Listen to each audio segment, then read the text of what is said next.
Alright, so we have a few different stalls here today. We have food from the Kind Economy, which is food made by people from Palestine and Sudan.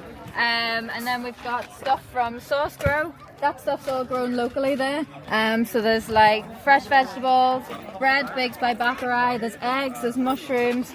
Everything that we raise here today, every pound you put in the buckets and every time you click one of the wee card machines will go to support our comrades in Palestine and Sudan. That's the point of this market. And we've Noah on the cool there, getting the tunes going. And then a few like we locally grown flowers and stuff like that. And some stuff by local artists. This is Pauline's calendar, and then some herbal remedies and stuff. A bit of tea and coffee. Hi, so we're making seed bombs today. The clay you see here is this clay you can get at the hobby store. And then all we're doing is we're rolling them into little balls, and the clay will just dissolve in the soil when you put it in. And then we make a little basket, just like that. Take a pinch of some compost soil and a pinch of seeds. And then we just pinch it closed. I like to think I'm making little wontons. And then just roll that up into a ball. And you got your seed bomb.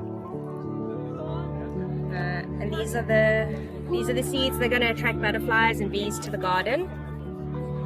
And we're giving them away to the kids, and they can also come and learn how to make their own bombs. Over here, we've teamed up with local farmers, Source Grow and others, because this place is a place for education more than anything else. We can't feed the community from this place alone, but we can team up with our friends and comrades in the farming community. Folks here raising money for Palestine with their merchandise and a stall informing people about the BDS campaign. We have information about the Take Back the City campaign, which is a campaign to build social housing on the largest piece of publicly owned land in the city.